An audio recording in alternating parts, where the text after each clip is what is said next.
Chose très importante, le talent n'existe pas. Le design aussi, ça s'apprend. Putain, ton business doit passer avant le business de tes clients, quoi qu'il arrive. Ah, Pour c'est moi, d'accord c'est sur ça, juste c'est un beau choix. un exosquelette. Je peux aller plus vite, plus loin, et encore plus tout seul. Ouais. Tu vois, je suis un propulseur, en fait. Et c'est ça, mon gros avantage concurrentiel. J'avais potentiellement 2 C'est vrai. CDI ultra bien payés sur la table à côté de réfugiés. Et on a tout mis dans notre voiture. On n'a même pas changé de voiture. Hein. Ah, c'est cool ça. De voiture, on n'a pas acheté de van, on n'a pas acheté de camping-car. Je suis parfois, sans le vouloir, passé devant d'autres devs parce qu'ils se la pétaient et que moi j'étais humble. Bienvenue dans Build to Grind, le podcast qui met en lumière des entrepreneurs qui osent. Aujourd'hui, on reçoit Jérémy Gissereau, véritable licorne à 5 pattes. Il a plus de 15 ans de direction artistique derrière lui. Il est passé dev front, full stack depuis quelques années.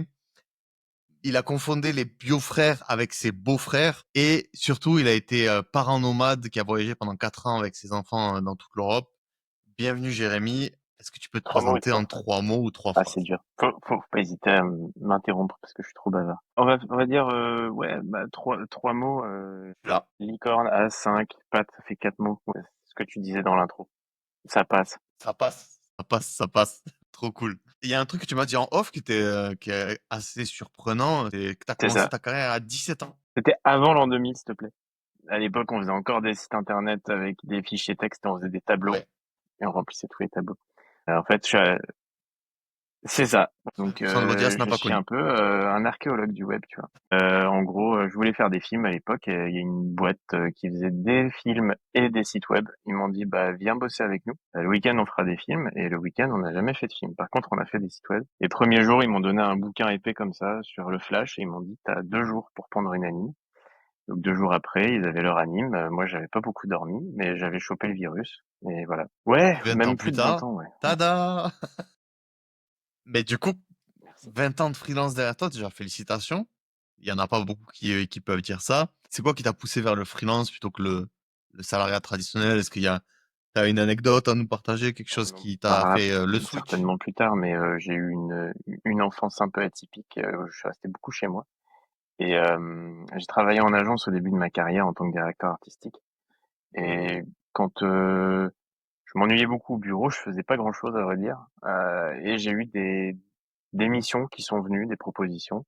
Et quand je me suis rendu compte que en travaillant la nuit, je gagnais 2 fois plus qu'en glandouillant le jour, j'ai eu la flemme de retourner au bureau, j'ai posé ma dème et j'ai refusé les acédiques, j'ai refusé l'ACRE, j'ai refusé tout ça parce que j'en avais pas besoin.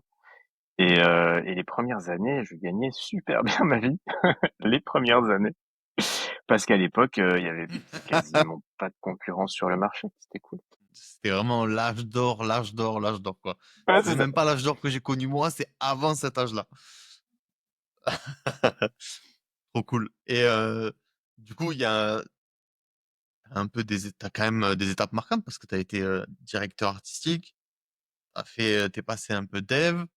Maintenant, tu es en train de construire quelque chose de plus global, de plus particulier. On va en parler après, mais c'est quoi un Oui, peu bah, les étapes on marquantes en de a ta parlé un petit carrière, peu à entre guillemets? 17 ans, j'ai commencé dans le web. Après, j'ai fait des études en réalisation audiovisuelle.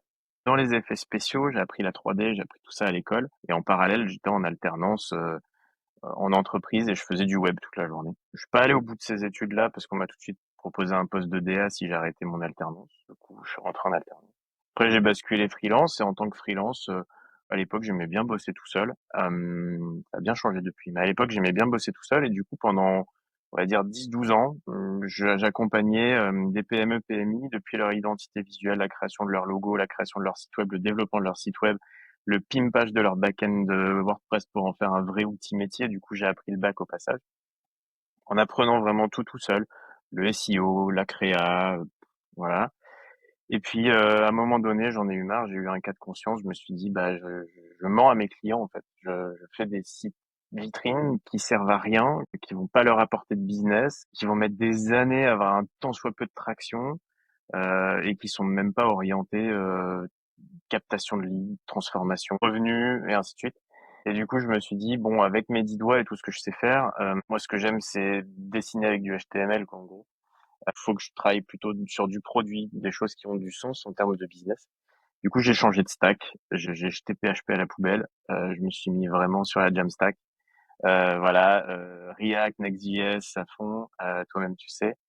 Et aujourd'hui, je quitte ma life en TypeScript et j'accompagne des startups sur la construction de leur design system, sur développer des composants accessibles, des composants réutilisables, optimiser la développeur expérience pour mes collègues, ce genre de choses. Ah, très fourni, mais toujours orienté dans le créatif, quelque chose qui tend vers, je vais utiliser un gros mot, mais la beauté de l'art. Toujours une obsession Les pour que la les choses typo, la soient belles et couleur, utiles. mais pas les dinosaures en 3D sur les sites web, quoi. C'est-à-dire que j'ai une flemme sans nom quand je vois des D'accord. sites qui vont te hacker ton scroll et qui vont te balancer de la 3D alors qu'il n'y a pas besoin, des sites qui sont ultra gourmands, qui font, comment dire, qui boostent ton CPU complètement inutilement. Pour rien, moi je pense qu'un produit Eh ouais. numérique, il doit avoir un enjeu business, un enjeu d'usage, un enjeu aussi pour les institutions de comment dire de valeur ajoutée sur l'utilisateur final. Et plus on va lui fournir cette information de façon simple et ludique et rapide et éco-conçue, plus le job est fait, quoi. OK. OK, trop cool. Trop cool, trop cool. Bah, c'est cool parce que c'est un peu ce que me disait, Mohamed dans un précédent podcast. Il me disait, «Je suis pas un fan de l'IA, par contre, je kiffe la valeur qu'elle apporte au monde». C'est un peu ça l'idée, c'est de OK, on a des outils pour mettre des dinosaures qui courent au travers du truc, qui ouvrent la bouche, ça t'amène à la home page. En fait, juste mets-moi un bouton avec un Voilà. dino qui fait, tic tic sur le côté, ça suffit quoi peut-être. Me prenez pas pour des conseils Tu design, je sous-estimes, ne tu suis vraiment pas la sous-estimes. bonne personne, sachez-le. Mais non, non, non. Non, non, non, ça va pas du tout. OK, bah, trop cool. C'est ça ré je trouve que ça résume hyper bien en plus ta vision donc c'est super. Ouais. Du coup, tu as cofondé une boîte qui s'appelle Ouais, Les ouais. Biofrères. OK. J'ai 3 000 000 dans une mallette là à côté de moi. On est dans un élévateur, il fait 35 degrés. Les Tu as Biofrères, c'est 45 une secondes pour me PME pitcher Les Biofrères. et qui tient à rester une PME, qui produit des compléments alimentaires bio, éco-conçus et vegan. OK, j'achète. Bon, pour te la faire un tout petit J'achète, peu on y plus va. longue, il y a quelques années, mon Non, mais beau-frère, trop cool. François Maurice est venu me voir et il me dit, lui, il était dans l'agroalimentaire, il a travaillé dans des entreprises comme Super Diète ou ce genre de boîtes qui produisent des compléments alimentaires. Et il m'a dit, j'aimerais bien fonder un truc ensemble, croiser nos expertises. Il y a mon autre beau-frère qui est chercheur à l'INSERM qui nous a rejoint aussi pour tout ce qui est l'aspect scientifique. Et à nous trois, on a croisé nos effluves, même s'il faut jamais le faire, il paraît, pour fonder cette boîte. Mais je leur ai dit, moi, ce que je veux, c'est des trucs qui soient alignés avec mes valeurs. Donc l'éco-conception, le végétarisme, le véganisme, voilà. Et surtout que ce soit fun et que du coup pas de packaging blanc aseptisé, une com un peu décalée où on s'éclate, on fait du storytelling, voilà. Et du coup on a beaucoup travaillé cet aspect, comment dire, marketing de niche et marketing de communauté, euh, qui, euh, qui fonctionne super bien. C'est intéressant.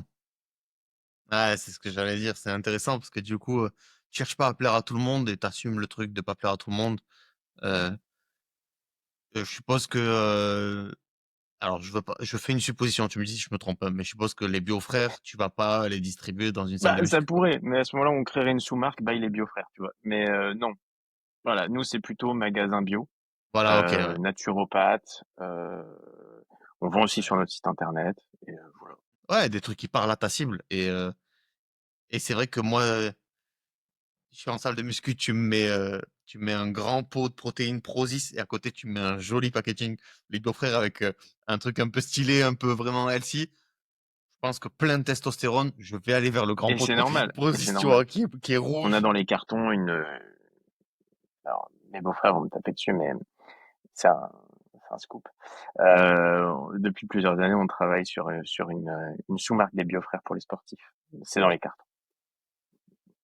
Mais effectivement, pas le même OK, packaging parce que trop pas bien, la même trop bien. communauté. Et, Et nous, notre communauté, elle nous est fidèle et on les adore parce que justement, ils nous ont vu grandir et on a les mêmes codes. C'est-à-dire quand on fait des salons, j'ai fait des petits badges. Il y en a un qui part tout le temps, c'est carencer toi-même. Ça, seuls les véganes comprennent et les végétariens comprennent. Et ils nous l'arrachent parce que c'est le truc que tout le monde va leur dire et les carences, tu vois. Et du coup, bah tiens, regarde. Tout le monde dit, ouais, tiens, un bon pins, trop cool. Bon, c'est trop cool parce que du coup, tu fais plein de trucs, tu as plein de compétences. Moi, j'aime bien. Attention, tous les gens qui m'écoutent, il faut se spécialiser, il faut avoir une compétence. Monsieur a la possi ce monsieur a la possibilité de le faire tout simplement parce que il a beaucoup, beaucoup d'expérience. Si vous avez pas 15 piges d'expérience derrière vous, restez spécialisé, masteriser un truc et surtout, il a des compétences qui s'imbriquent les unes avec les autres. Le design, le front-end, le produit. Voilà, tu me fais pas, de l'infra, après, du design, sur maquette et derrière, de la vente, C'est par ce qui téléphone, est quoi. très Donc, compliqué dans mon ça processus s'imbrique. de personal branding en fait. Et j'ai essayé plein de choses. Si tu veux qu'on rentre dans la recette interne de mon esprit malade, mais en gros j'ai essayé plein de choses. J'ai essayé de m'estampiller que graphiste, mais je m'ennuyais. Et puis il y a une concurrence féroce et flemme de faire que ça. J'ai essayé de m'estampiller que dev front, mais le problème c'est que je m'ennuie aussi quand je fais que ça. Je pourrais m'estampiller brand advisor comme ce que je fais pour les biofrères, mais il me manquerait vachement du code. Voilà. Et du coup là, je suis en train de concevoir autour de tous ces piliers-là quelque chose qui permet d'allier tout ça pour aller plus loin, quoi. Mais c'est compliqué. C'est comme tu dis, c'est compliqué. Et je pense que je serais allé plus loin plus vite si je m'étais concentré que sur un des aspects. Mais vu que je suis hyper actif et un peu taré, je me serais fortement ennuyé. Ouais. Ah ouais, tu aurais peut-être explosé en vol parce que impossible pour toi de faire un truc pendant, 10 ans et de Ouais, faire c'est 10 ans la même chose, c'est pas dès que dans j'ai un ton tant soit peu fait c'est le pas dans tour ta d'un façon de truc, j'ai faire. envie d'engloutir un autre, quoi. Belle transition sur, le prochain sujet qui est un peu, heu, c'est quelque chose qui moi quand on s'est rencontrés donc pour vous placer le contexte, Jérémy c'est quelqu'un que j'ai accompagné il y a quelques mois et que j'accompagne toujours et quand on s'est rencontrés, il m'a dit qu'il revenait de 4 ans de voyage en Europe avec ses enfants. Ça me touche beaucoup, pas parce que j'ai des enfants, mais parce que, j'aime beaucoup le fait de se dire, les enfants c'est pas forcément un frein, ça peut être un accélérateur, y compris pour le voyage. Est-ce que tu peux me dire un peu plus de c'est quel truc qui t'a dit: «Prends toute ma famille là, je la fous dans un avion et c'est ciao!» Grosso modo, le contexte, c'est on rembobine 5 ans en arrière. On était à Lyon euh, et notre propriétaire voulait reprendre l'appartement. Donc on a eu un préavis. Et pendant 2 à 3 ans, on cherchait où est-ce qu'on voulait atterrir, parce qu'on a eu quand même un préavis assez long. Et plus on cherchait, plus dans la région, non seulement le budget de l'immobilier était fatigant, on n'avait pas envie de mettre un rein dans l'immobilier. Et puis en plus, tout ce qu'on visitait nous plaisait pas. Donc on a eu envie de bouger. Et on s'est dit, parce qu'à l'époque déjà, moi j'étais freelance, ma femme est freelance et elle faisait l'instruction famille et nos enfants à l'époque. Nos enfants allaient déjà pas à l'école. Et on s'est dit, bah en fait, qu'est-ce qui nous empêche de pas reprendre d'appart, quoi. Du coup, on a vendu tout notre appart. On a fait vide-grenier total et on a tout mis dans notre voiture. On n'a même pas changé de voiture, hein. Ça c'est cool ça. Cette voiture, on n'a pas acheté de van, on n'a pas acheté de camping-car, on a OK. juste tout foutu, ce qui restait, ce qui était minimum vital dans la voiture. Et on est parti avec nos 3 enfants, qui à l'époque avaient 6 et 9 ans. Et Oui, non, et avec comme ils avaient pas 15 leitmotiv piges en plus. que bah, tout ce qui rentrait dans la voiture devait tenir. Donc, par exemple, aux anniversaires, les enfants, on leur disait, bah, si tu lui achètes un truc qui fait cette taille, il faut que tu te sépares d'un truc qui fait la même taille, puisque sinon ça rentrera plus. Voilà. Mais ouais, Trop bonne, façon de vivre en plus, du coup ça t'oblige à être mais minimaliste, tu finis complètement. pas avec des tonnes et des Pendant tonnes de trucs 4 autour de toi, ans, en quoi. fait, ce qu'on faisait, c'est qu'on faisait les cigognes ou les hirondelles, comme tu préfères. Dès qu'on sentait qu'il commençait à faire froid en France, on descendait dans le sud de l'Europe. Et puis après, quand il recommençait à faire un peu chaud, un peu trop chaud en bas, bah, on remontait voir un peu la famille et puis on redescendait. On a fait ça pendant 4 saisons. Donc là, cet hiver-là, c'était mon premier hiver depuis 5 ans. Donc, en plus, on a atterri à Rennes à la fin. Et du coup, bah, comme ça, on faisait de Airbnb en Airbnb. On dealait nos budgets logement pour pas que ça dépasse ce qu'on payait à Lyon, si tu veux. On a réussi pendant 4 ans, grosso modo, à s'en sortir pour pas payer plus cher que ce qu'on payait à Lyon. Sur la fin, ça commençait à être difficile parce que les prix des Airbnb ont vachement augmenté ces dernières années. Mais comme ça, bah, on vivait 2, 3, 4 mois dans différents lieux. Et on a fait quoi? On a fait la Sicile, les Pouilles, la Croatie, la Grèce, le Portugal, plusieurs, enfin tout le Portugal, toutes les régions du Portugal, parce que même 2 fois, parce que j'adore le Portugal, et plusieurs régions en Espagne. On a fait le Pays Basque, on a fait l'Andalousie, on a fait, enfin voilà, et à chaque fois vraiment avec cette envie de s'ancrer dans les lieux. Donc, on avait notre café préféré, notre boulangerie préférée, les voisins qui nous disaient bonjour, tu vois, et on s'immergeait. C'est un truc que tu peux pas faire si tu survoles, hein, parce qu'on voyait beaucoup de nomades qui étaient en camping-car et ils faisaient une semaine, une semaine, une semaine. Nous, au début, on essayait de voyager, c'était tous les mois, mais c'était chiant. Fallait tout remballer et tout, c'était trop fatigant. Et là, du coup, en plus, on rentabilisait les coûts Ouais. parce qu'en n'ayant pas changé de voiture, on faisait juste des sauts de puce, tu vois. On se disait, bon, on veut aller là, sur la route, qu'est-ce qui nous intéresse comme région à découvrir? Et puis, on s'arrêtait au milieu un mois, puis on continuait, puis on continuait. Ce qui faisait que, bah, le budget de déplacement était pas Ok. finalement si élevé. Et du coup, moi, j'ai Ouais, pu pas quand ouf, même ouais. garder pas mal de business avec la France. Et au bout d'un moment, j'ai commencé à prendre des missions beaucoup plus longues, avec des agences où je rentrais plus avec des équipes que des clients one shot. J'aurais jamais pu le faire de façon aussi pérenne si j'avais été sur un rythme de site vitrine, devoir renouveler la clientèle tous les 2, 3 mois, ça aurait été impossible. Ouais, ouais. Et justement, c'est un peu le truc de dire, quand tu, quand tu fais des sites vitrines, quand tu fais des clients, qu'on appelle à bas ticket, tu es obligé d'avoir une acquisition client qui est hyper forte et tu es un peu constamment en train de te dire, OK, jusqu'où je vais, combien j'ai de runway devant moi, machin, que si je trouve pas un client dans 3 semaines, ça va commencer à être vraiment problématique. Et voilà, tu pas envie Et d'avoir ce puis toi, tu as tes stress-là alors que tu contraintes. t'es offert une vie un peu Pour plus libre, revenir quoi. sur cette histoire de freelancing, toi, tes contraintes, c'est que tu dois faire tant de CA par mois si tu veux payer ta facture et remplir ton frigo. Les clients, ils ont pas ce rythme-là. Les clients, souvent, malgré tout le respect que j'ai pour eux, ils en ont rien à faire de si ton frigo est rempli ou vide, hein. Eux, c'est leur business et à juste titre. Eux, ils sont garants de la Clairement. pérennisation de leur business. D'accord. Mais le problème, c'est Chacun son qu'on est vice, ouais. sur des rythmes différents. Et toi, tu veux juste boucler leur site web le plus vite possible. Et eux, ils veulent juste avoir le site web le plus parfait possible. Et au moment où tu leur demandes finalement de te livrer le contenu, si tu l'as pas écrit, bah finalement, ils se rendent compte que ça prend du temps. Et paf, tu te prends 2, 3 mois dans la gueule. Et puis ils reviennent vers toi au moment où tu es avec un autre client. Du coup, toi, bah, tu es obligé de décaler et ainsi de suite. Et du coup, tu es obligé d'avoir un turnover où tu peux pas bosser que pour un client en même temps. Tu es obligé de bosser pour 2, 3 clients en même temps pour que lisser ce turnover et en même temps faire ton acquisition client. Donc en fait, plus tu as de clients, plus c'est la merde en freelance. Si t'en as qu'un seul, c'est dangereux. Et si tu prends que des petits clients et que tu es obligé d'avoir ce turnover de fou, t'as même plus le temps de prospecter, t'as plus le temps de faire ta compta, ça gère en stress tout le monde parce que du coup, t'es jamais à l'heure pour personne. L'équation, elle est vachement difficile. Ouais. Ouais, tu baisses ta satisfaction client, toi, ça t'amène du stress, t'as pas forcément plus de résultats que ça et tu restes dans cette prison dorée de courir après le prochain Oui. client sans forcément, C'est plus la roue de hamster mettre que en la place des prison dorée, briques quoi. pour améliorer tout ça, quoi. Ouais, c'est ça, Et c'est du ça. coup, bah, sur la route, C'est clairement ça. heureusement, j'ai eu C'est clairement ça. l'opportunité d'avoir des agences qui m'ont fait confiance. Je bossais avec l'agence Pamplemousse qui a disparu, et Eric, le CEO de Pamplemousse, m'a fait confiance sur la route. J'étais lead dev et tout en étant full remote nomade. Et en fait, je les ai rencontrés après avoir bossé, je sais plus, 6 mois pour eux. Le jour où ils ont fermé la boîte, je passais dans le coin et on s'était jamais rencontrés et je suis allé leur serrer Ah la merde, pince le jour où ils ont fermé la boîte.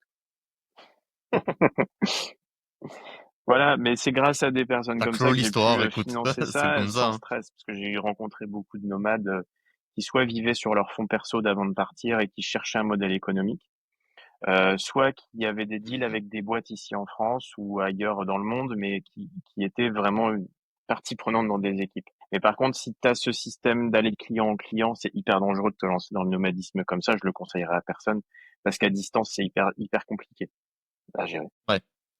Ouais et puis, c'est difficile aussi de si tu veux Je conseille aussi à des gens, à certaines personnes de monter des agences, des gens qui veulent pas forcément faire de la régie. Mais on sait que, en fait, le fait d'être solo dans son agence, c'est pas quelque chose qui doit durer des années. Ça devrait être, allez, suivant la vélocité de la personne, soit moins d'un an, soit jusqu'à 2 ans max, quoi. Parce que entre la prospection, la processisation, la satisfaction client, la délivrabilité, le fait d'être un peu plus innovant que les autres, donc se maintenir à jour avec la veille tech, tout ça, c'est tu fais le job de 5 6 personnes. Alors on a de l'IA, on arrive à quand même, heu, avoir, plus de résultats que la moyenne parce que, on est, heu, on est des personnes un peu augmentées grâce à l'IA et grâce à plein de process. Mais, c'est pas suffisant sur le long terme. D'ailleurs, je conseille à toutes les personnes qui ont, atteint un peu un plafond, stable dans leur activité, qui ont des revenus stables, de commencer à chercher à scaler leur activité. Soit avec de nouveaux collaborateurs, soit avec de la collaboration avec d'autres agences. Mais, voilà, le fait de passer des étapes, je trouve que c'est hyper important, Ouais, je crois surtout quand beaucoup tu fais au des petits principe clients. de team de freelance. Des gens qui se connaissent dans le taf, qui se connaissent humainement, qui s'agrègent. Pas collectif, non. J'en ai Le fondé des collectif? collectifs et j'en suis revenu. Non, Ah c'est OK. plus parce que le problème des collectifs, c'est OK. que si t'es trop inclusif, au sein du collectif, il y a des gens qui sont euh, comment dire, dont les compétences ne s'imbriquent pas, où ils sont plutôt en compétition. Et tout le monde n'a pas sa chance de la même manière dans ce réseau-là. Et puis finalement, tout le monde compte sur le collectif pour rapporter du business et oublie de faire son personal branding. Il y a plein d'effets de bord sur les collectifs et j'en suis revenu. Non, je crois plutôt au dream team de freelance, tu vois.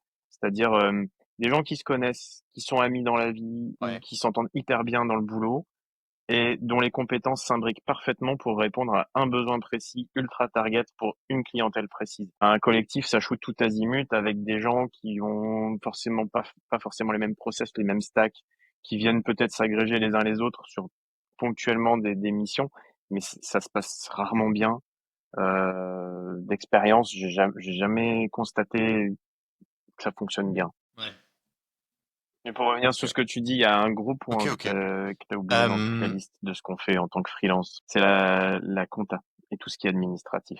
Et j'ai un petit message à faire passer ouais. à ma Ouais. femme parce que sans elle, je ne serais rien. Parce que justement, depuis le début, non seulement pendant des années, elle a géré l'instruction en famille de nos enfants, mais en parallèle, c'est elle qui fait toute la paperasse, toute l'administratif, toutes les déclarations, qui me tanne pour que j'aille chercher mes factures et ainsi de suite. Et si elle avait pas suivi ça, bah, je serais en banqueroute depuis des années. Donc, merci. Eh oui. Big up à madame. Et souvent, on oublie que, les réussites sont souvent, à 2 et avec quelqu'un qui nous apporte, des compétences là où je vais pas dire on manque parce que tu as les Non, compétences en non, moi compta, c'est je le juste que dis tout tu le mets temps. pas Tu sais, l'énergie quand je dessus. dis des trucs pour les Ah beaux-frères, OK. je dis je suis pas du tout décisionnaire. C'est mon beau-frère qui gère l'aspect comptable, et c'est pour ça que la boîte a survécu. C'est parce que je ne m'en mêle pas. Voilà, il faut avoir conscience de ses propres limites. Ouais, Je suis le c'est pas pour me la créatif, péter, mais c'est mais que j'ai mais voilà.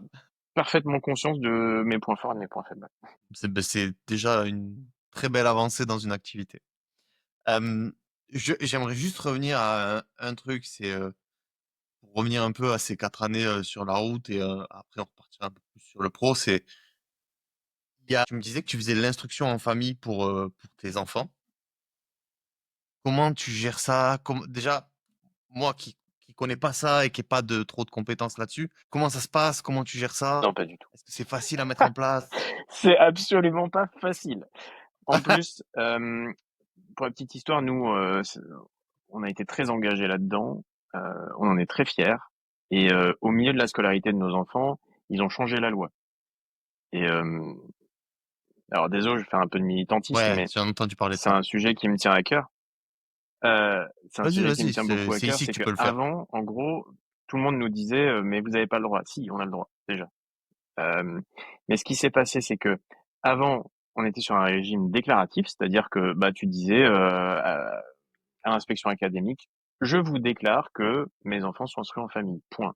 Ils n'avaient pas à dire oui ou non, ils avaient juste à dire ok, on en prend note. Point. Ouais, La loi a été changée pour des raisons OK. un peu shady dont je ne discuterai pas ici, mais en gros c'est xénophobe. Ils ont changé la loi et on est passé OK. sur un système, comment dire? De dérogation. Donc tu dois demander l'autorisation, expliquer le motif et ils peuvent te dire non et te faire, une injonction de scolarisation. Voilà. Bienvenue en démocratie. Bref, donc Quand même, bah, ouais et ça s'est oui, posé au c'est ce que milieu j'allais dire, ouais. de leur scolarité, donc ça a été un gros poids à gérer. Déjà que l'instruction au quotidien, c'est lourd à gérer. Ça a beaucoup, beaucoup pesé sur ma femme.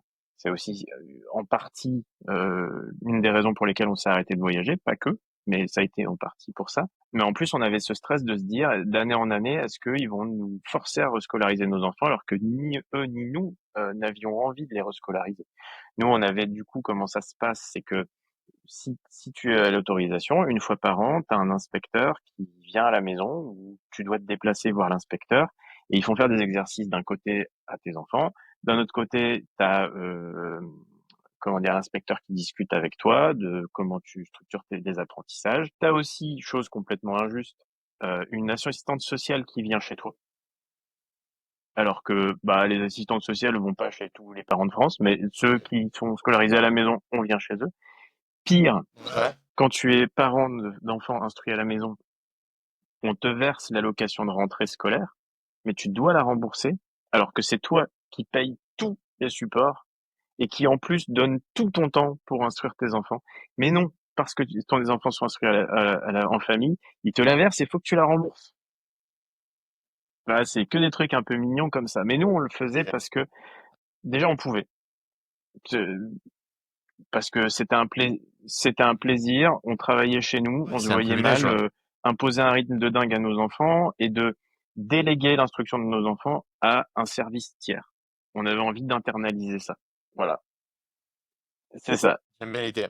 J'aime bien l'idée, les gars. Bah, ouais, Internalisez voilà vos business, et faites pareil dans vos vies, en fait. c'est avéré que nos enfants ont adoré. Les jusqu'à ce qu'ils arrivent au collège, ils étaient fiers d'être non-sco, c'était, voilà, la revendication ultime. Aujourd'hui, ils sont bilingues, voire trilingues. Ils sont intéressés de tout, ils adorent les musées, ils sont fans Mmh. d'histoire. Enfin, je dis pas que les enfants dans le cursus classique peuvent pas forcément arriver là, mais de par le voyage et de par le fait d'être instruits en famille, ils n'ont pas eu cette espèce d'aspect que apprendre c'est pour les losers. Et du coup, ils sont un peu sur le même prototype que moi, c'est-à-dire boulimiques d'apprendre. Ils ont tout le temps envie d'explorer, de chercher, ainsi de suite. Ouais. Mais au bout d'un certain temps, ça pesait trop sur ma femme. Arrivé quand même, quand on s'est arrêté de voyager, la grande était en cinquième et les petits, elle est arrivée en sixième. Les apprentissages commençaient à devenir trop lourds. En plus, on a des jumeaux, donc avoir à gérer une grande plus des jumeaux qui ont le même niveau, c'est très compliqué, hyper chronophage. Et les enfants sur la route, même si on faisait des Mmh. rencontres, ils se sentaient isolés, ils avaient envie d'avoir leur chambre, d'accrocher des posters au mur, d'avoir des cadeaux plus gros à Noël. Mmh. Du coup, finalement, Bien sûr. on a fait un vote et voilà, L'adolescence. on était 4 sur 5 à vouloir arrêter. Et du coup, je me suis incliné. Voilà, voilà. Ah ouais? Mais bon, c'est pour Et le ouais. mieux. C'est pour Bah, ouais. la Non, famille, beh, c'est aussi c'est bien. une micro-démocratie. Ouais, et puis c'est exactement, et puis c'est surtout, je trouve que c'est un super beau cadeau. Tu as dit un truc qui m'a marqué et que, j'ai été un adolescent extrêmement horrible et C'est ça. je m'en excuse en permanence auprès de mes parents. D'ailleurs, si vous voyez ça, je m'excuse encore, les enfants. Mais voilà, j'étais un enfant, un ado un peu horrible et du coup, ce que tu dis de apprendre, c'est pour les losers, c'est un truc, tu sais pas comment ça rentre dans ta vie, mais à un moment donné, ça te colle au poil et tu perds ce truc d'apprendre et moi, je l'ai perdu jusqu'à, je pense 19 ans et à 19 ans, ça fait OK, en fait, il faut que j'arrête d'être un neuneu, quoi. Je veux dire, à un moment donné, il y a le reste du monde et il y a toi, place en bas, tu vas te faire marcher dessus toute ta vie. Donc sors-toi ce qu'il faut de où il faut et avance un peu dans ta vie pourrie. Et ben, c'est un truc où, quand tu es au collège, les intellos, les mecs qui apprennent plus que les autres et tout, ils sont pas hyper populaires. Mais à la fin du jeu, bah, il y a de fortes chances que ce soit eux qui gagnent. Donc je trouve que c'est un beau cadeau que Merci, tu leur as merci. fait, que Bah oui, vous mais leur avez fait. c'est terrible, hein, ce mindset désolé pour l'anglicisme, mais de se dire si tu chantes mieux que les autres en cours de musique, c'est cringe. Si tu prends l'accent anglais en cours d'anglais alors que tu es là pour apprendre l'anglais et à bien parler anglais, on va se moquer de toi. Mes enfants, ils sont arrivés au collège. Ma grande, elle est rentrée en quatrième directement et les petits en sixième directement. À la claque. À la claque. Elle a pas Mais dû comprendre. enfin voilà. Après, maintenant, on avait peur, tu vois, que du coup, ils se renferment et qu'ils aient pas envie d'aller loin. Mais quand tu vois leur moyenne générale, ça va. Ils sont tranquilles. Ouais, ouais, ouais, Ah ouais. oui, Aussi parce que ça déroule. ma femme est Bah là et oui, elle les tient au basque et tous les soirs, elle est derrière eux pour qu'ils bossent et tout et ça avance. Mais eux, ils ont pas perdu ce bien truc sûr. de se dire que, bah, ils me le disent eux-mêmes, tu vois. On a signé pour ça, c'est eux qui ont décidé d'arrêter de voyager. Et du coup, ils disent, on passe 4, 5, 6 heures par jour en classe. Si c'est juste pour regarder le plafond, autant rester à la maison. Du coup, ils y vont dans un état d'esprit de se dire, je prends ce qu'il y a à prendre. Même si c'est fatigant, même si ceci, cela, je sais que je suis là pour ça, donc j'y vais, tu vois. C'est bien, hein, c'est bien, c'est propre. C'est propre, c'est propre. Parce que le truc de t'as pas le choix, de toute façon, c'est nul, l'école et tout. En tout cas, moi, dans ma génération, c'était très, très présent, quoi. Il y avait pas beaucoup de gens qui tiraient leur épingle du jeu. Bon, après, j'étais pas non plus avec les intellectuels du groupe, mais en tout cas, il y avait pas mal de gens qui subissaient ça. Donc, non, c'est cool. C'est cool, c'est cool. Euh, ben, pour clore un peu ce sujet-là, c'est quoi un peu la grande leçon pro que t'es tirée de tout ça, là, de ces 4 ans Ouais, un peu c'est en pas, vadrouillage? c'est plus une leçon d'état d'esprit. Je me suis rendu compte d'un truc très, très prégnant à force de changer de lieu. C'est qu'à chaque fois que j'arrivais dans un nouveau lieu, je faisais un reset d'énergie et j'avais un boost d'envie de faire de nouvelles choses et tout. Et je me suis rendu compte que changer de décor, ça permet vachement de booster la productivité, en fait. J'étais plus efficace au boulot, plus motivé et ainsi de suite. Et quand on n'a pas l'opportunité de faire ça tout le temps, je pense que de se dire que de temps en temps, on prend une semaine, non pas de vacances en plus, mais on va faire, tu vois, du workation ou ce genre de trucs si on a, ça permet de reset, tu vois, ça permet de changer les idées et de repartir sur quelque chose de plus positif. Et ça m'a vraiment marqué. Je pense que c'est ce que tu as dit là, c'est là où j'ai compris qu'il y avait quelque chose à faire. C'est je suis allé passer euh, une semaine à Bruxelles l'année dernière pour un salon crypto.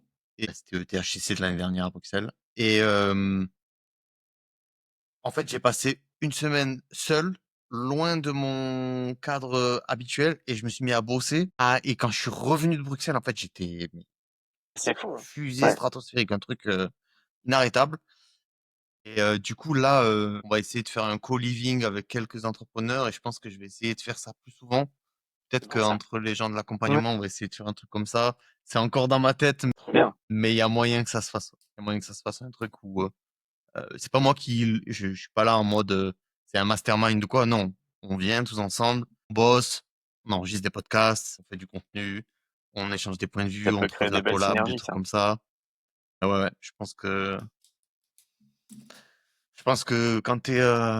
quand tu mets plusieurs personnes au même endroit avec un même but et que t'as pas contraint les personnes, ça aussi, que t'as pas contraint les personnes et que tu leur as dit vous venez si vous voulez, là tu te mets dans un truc où C'est ça bon peut ça. vite bouger, tu peux vite Excellent. déplacer des montagnes, quoi. Ouais.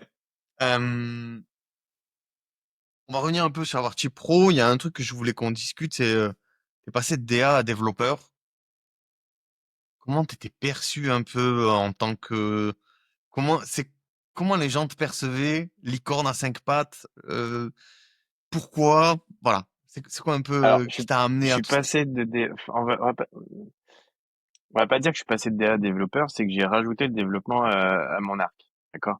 J'ai jamais arrêté de créer, tu vois. Yes. Mais je me suis focus pendant pas mal d'années sur le code. Pourquoi à l'origine? Parce que je faisais des maquettes et mes intégrateurs me disaient toujours ça c'est pas possible. Et c'était à une époque où c'était avant le CSS3, s'il te plaît. Du coup, je rentrais chez moi le soir et je testais. Mais est-ce qu'il m'a pipoté ou quoi? Voilà. Et le lendemain, j'arrivais, je disais bah regarde, comment dire, tu fais flotter ta div et puis tu mets un clear et ça passe. Et, ah ouais, bon, d'accord. Et de fil en aiguille, je suis carrément devenu formateur. Après, j'ai créé pour une école supérieure un cursus de formation où je formais des gens hybrides qui savaient coder et designer. Ça n'a pas marché parce que je me suis rendu compte que bah, il y avait beaucoup de gens qui voulaient se mettre dans une case et que du coup c'était hyper compliqué d'obtenir que des gens soient autant intéressés par la théorie de la couleur, l'harmonie et la propreté du code. Et j'ai halluciné parce que pour moi c'était mon kiff de pouvoir matérialiser ce que je designais, mais j'étais à peu près le seul. Bref, mais j'ai quelques anciens élèves sur LinkedIn qui me disent encore qu'ils ont adoré ces années-là, donc ça fait plaisir, merci en tout cas. Euh, il y en a d'autres, je pense, qui n'ont pas du tout Ouais. aimé, je m'en excuse, mais voilà, bref, et chacun sa route. Et du coup, Que j'ai ça fait route. grandir ces deux compétences en parallèle, mais elles se sont toujours imbriquées et de façon fluide, si tu veux. Et je conçois pas l'un sans l'autre, quoi. Tu vois, c'est quand je fais une maquette, je pense à l'inté, et quand je fais mon inté, Ouais. je pense à tout ce qui a été mis en place sur les maquettes pour que ce soit homogène et cohérent. Et je reste quand même persuadé que un dev front doit savoir reconnaître une typo et ne doit pas être daltonien. Je suis désolé pour les personnes à qui, mais voilà, je pense que c'est super important. Je suis 100% d'accord avec toi et je sais pas d'où ça vient. Je crois que ça vient des écoles d'ingé, mais je veux pas tirer sur les écoles d'ingé. On a forcé les gens à siloter leurs compétences et à dire, voilà, tu vas, euh, tu vas apprendre ça, tu vas apprendre ça, mais il n'y avait pas de jointure entre les apprentissages. À moins que ce soit dans la même matière, dans le même truc, il n'y avait aucune jointure. Quand tu faisais du front-end, tu faisais du front-end. Quand tu faisais du back, tu faisais du back. Il n'y avait pas de design. Moi, j'ai jamais fait de design. On m'a jamais appris la théorie des couleurs, la théorie des typos. Jamais, tu vois. Par contre, on m'a appris à faire des kanbans, des, de l'architecture, des monter des serveurs, des trucs comme ça. Hum. Mais on m'a jamais appris Alors les c'est bases bête, du hein. design. J'ai fait un paquet de Ce qui me conférences à manque un petit l'époque peu où maintenant, j'étais à tu vois. Lyon, Mais à l'EM Lyon, où je faisais des présentations, genre la théorie de la typo, comment choisir une bonne typo pour sa boîte, la théorie de la couleur, qu'est-ce que ça veut dire dans le marketing. Et les gens qui étaient en face de moi, c'était des gens qui étaient plutôt en école Mhm. de commerce, tu vois. C'est business, market, tout ça. Et en fait, ils en redemandaient. Et plus je rentrais dans le détail de la typo, de l'espacement, qu'est-ce qu'un sérif, les ligatures et tout ce jargon très typo, plus ils en redemandaient. Parce qu'ils me disaient, ça me servira peut-être jamais, mais même pour ma culture personnelle, c'est hyper intéressant, tu vois. Et je trouve ça dommage. Mais sur cette histoire de silotage, Ouais. je pense qu'il y a eu un shift au moment où la Jamstack est arrivée. Parce que avant, t'étais soit graphiste, on parlait pas encore du UI designer, t'étais soit graphiste, soit intégrateur, soit développeur. Mais intégrateur, c'était pas Ouais. développeur. Du coup, le processus à T'étais pas l'époque, si on faisait développeur, les ouais, tout à maquettes fait. sur Photoshop, s'il te plaît, on filait des PSD aux intégrateurs. Les intégrateurs, ils faisaient des HTML statiques avec l'ensemble du contenu. Et ils filaient ça souvent à des devs PHP ou autres qui allaient tronçonner tout ça et retranscrire ça en code. Et quand la Jamstack est arrivée, on a commencé à voir émerger les terminologies comme DevFront, où là, tout à coup, les intégrateurs sont devenus dev. Pourquoi? Parce que si tu voulais faire ton HTML, fallait que tu le fasses dans du JSX. Du coup, ça devenait du JavaScript. Il fallait que tu saches gérer un bundler. Il fallait que tu saches gérer du NPM. Il fallait que tu ouvres un terminal. Et tout à coup, toutes les gens qui se disaient que intégrateurs, soit ils se sont reconvertis parce que ça les a saoulés, soit ils sont devenus dev front. Ouais. Ouais, et si c'est un peu ce qui s'est en train de se passer avec la, l'arrivée de l'IA et ces nouvelles pratiques, c'est-à-dire que là où on avait encore des designers UX UI et des développeurs front-end, on se retrouve à avoir besoin peut-être juste d'un développeur ou de quelqu'un qui est capable de faire de l'UX UI et qui va avec Cursor, avec du windsurf, réussir à nous pondre des interfaces qui seront Qui va vibe coder proches de ce sans qui est son nom. nécessaire en tout cas, tu vois. Va vibe coder, voilà. Écoute, Non, mais moi on je est en train vibe de code devenir des vieux régulièrement, j'ai croutons. rien contre. Mais après, je m'essuie les pieds quand je sors, quoi. C'est juste Voilà. ça. Avant de faire mon commit, je nettoie tout ce qui va pas. Mais ouais. Ça. C'est quoi qui te donne un avantage dans ton travail actuel, qui provient du passé? C'est quoi ton Tu avantage veux que je te donne concurrentiel mon secret de sur tous fabrique les qui fait que autres? je mets un Wamashigiri à n'importe quel concurrent? Fais-moi un roulement de tambour. The floor is yours. Je suis sympa. Ah putain, enfin, enfin quelqu'un qui le dit. En fait, Soyez juste sympa, arrêtez d'être je vais des te dire cons, un truc, bordel. Désolé, c'est je suis que dans ma vulgaire, mais carrière, je suis parfois, sans le vouloir, passé devant d'autres devs parce qu'ils se la pétaient et que moi j'étais humble. Ils étaient meilleurs que moi, hein. Je j'ai pas du tout, la comment dire? La prétention de dire que je suis un très bon dev. J'ai de l'expérience, je sais très bien coder, mais je suis pas le meilleur dev du monde, OK? Et le simple fait de me positionner comme ça en disant: si vous voulez prendre le meilleur, prenez le meilleur, mais moi je vais être cool et essayer de comprendre, comment fonctionne l'équipe, essayer de comprendre votre produit, nous essayer de comprendre votre projet et peut-être que mon code, il sera moins aux petits oignons que quelqu'un qui, passe ses nuits à rêver heu, d'AWS. Heu, moi, au quotidien, je vais vous faciliter la vie et ça, bah, sans le vouloir, c'est ouais, imbattable. ça match, hein. Ouais, parce qu'en fait, à moins qu'on fasse décoller une fusée ou qu'on fasse, qu'on essaye de communiquer avec une sonde à l'autre bout de l'espace, l'ultra précision dans le code, elle est très peu utile. Enfin, je veux dire, pour faire, des CRM, pour faire des applis mobiles, pour faire des produits qui vont accueillir, allez, si on fait du 100 000 visiteurs, par mois, c'est une folie. Il y a pas Bah, besoin trop. d'avoir un Et PhD en puis microélectronique, les gars. Donc, et puis, on a besoin de bons produits pour et de être bonnes plus personnes. précis pour répondre plus précisément à ta question, parce que c'était un peu une boutade, mais même si c'est une réalité, hem, étonnamment, heu, c'est impossible pour moi de répondre à une offre d'emploi parce que je coche tellement de cases en plus que ce qui est demandé en général que ça fait peur. Du coup, il faut que je sabre, la majorité de mon CV pour pouvoir rentrer dans les cases et du coup, ça fait chelou, il y a plein de trous, ils comprennent pas. Heu, du coup, je peux pas postuler.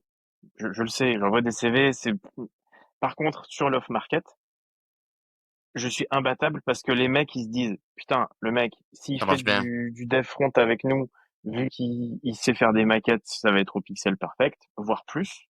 Parce que souvent, je vais plus loin que la maquette pour que ce soit ultra responsive sa mère. Mais en plus, il a une vision, branding, il a une vision storytelling, il peut nous aider sur les textes, il peut nous aider sur les couleurs, il peut nous aider sur les illustrations. En plus, il fait de l'IA, en plus, il fait ceci, il fait cela. Laisse tomber. Il suffit en fait que je commence à papoter avec les gens et au bout d'un moment, on a réinventé le monde. Du coup, il y a ce truc-là, tu vois? Je suis un propulseur, en fait et c'est ça mon gros avantage concurrentiel, il est là. Ouais, c'est là où je vois, et en plus, ça me fait rire parce que c'est la première chose que tu m'as dit quand on s'est rencontrés. Tu m'as dit: «Je fit pas, je fit nulle part» parce que le gars, il regarde le profil, il veut un dev front-end, il voit que j'ai fait 15 ans de DA, il comprend pas. Il voit pas en fait la problématique majeure qu'a l'industrie. Et alors bon, je suis pas Steve Jobs, j'aimerais bien révolutionner des trucs, peut-être autre chose que l'industrie, mais bon, en tout cas, heu, si les recruteurs comprenaient qu'il y a des synergies à prendre avec les différentes expériences et que c'est pas parce qu'il vous manque une ligne dans le CV, vous êtes pas le bon profil, putain, on n'en serait pas là, quoi. Vraiment, on aurait déjà plus, il y aurait plus d'efficacité dans le recrutement et on aurait moins de personnes qui seraient dans des misères sociales parce que, parce qu'ils fitent pas dans des offres d'emploi qui sont, excusez-moi du nom, totalement à chier. Je suis désolé, mais, il y a Lucien Arbieux que j'ai reçu dans un podcast, précédemment, qui Mmh. a monté, Tech Insight, Trop cool ce qui qu'ils ont fait. s'appelle maintenant Free Match normalement. Hem, voilà, je veux dire, si ça a marché, si ça marche, c'est parce que ils ont réussi avec, un brin d'IA derrière, à clarifier des offres d'emploi qui étaient totalement pourries, pour que, il y ait un peu plus d'efficacité, de fluidité dans le marché. Mais même ça, c'est pas suffisant. Derrière, les gens sont pas, en fait, il y a pas assez de place pour des profils comme les tiens, alors que plus tu avances en Alors si, âge, il y a de la place, plus il mais y a un il faut profil, se la faire. comme ça. Ouais, voilà, c'est ça. Et c'est en tout cas, on fait pas d'offre d'emploi en Non, mode, je me justement, cherche un gars qui sait faire ça et ces ça et derniers ça. mois, j'étais un peu, en mode, chasse, recherche et tout et c'est pour ça que j'ai fait appel à tes services. Parce que j'étais paumé. Après 20 ans de freelance, j'avais jamais eu besoin de chercher. Alors tu flemme quoi. Et je me suis rendu compte que Ah ouais. je perdais mon temps à envoyer des CV. Par contre, j'ai brutalisé le game grâce à tes conseils et via l'off-market et via des stratégies de ninja, j'ai eu plein d'opportunités de ouf que je me suis auto-créées. C'est pas parce que sur des profils un T'as peu pas le choix. chelous comme le mien, t'as pas le choix. T'es obligé d'aller au bout de de ta différence en même dans ta manière de prospecter en fait. Ouais, clairement. Et c'est là où t'as un coup à jouer. C'est parce que, certes, sur une offre d'emploi, ça fit pas, mais le gars, il parle 15 minutes avec toi. En plus, t'es sympa. La problématique, elle est réglée rapidement. Tu dis, OK, déjà, c'est loin d'être un clown. En plus de ça, j'ai trois problématiques. Le mec peut me résoudre les trois. Vas-y, on bosse ensemble, en fait. C'est pas, OK, j'avais pas prévu de recruter un mec là, mais il s'avère que tu peux m'enlever pas mal C'est d'épines ça. du pied. Donc Tu bon, peux te créer ça ton me job va, sur quoi. mesure si. Et le problème, il est là, c'est qu'à partir du moment où un Clairement. entrepreneur ou une entrepreneuse euh, modélise dans sa tête un poste, tu vois, va prendre son temps à rédiger la fiche de poste, ça prend du temps, hein, à comprendre comment la personne doit être. Elle a la vision de ce petit robot ou de cette petite robot dans sa tête.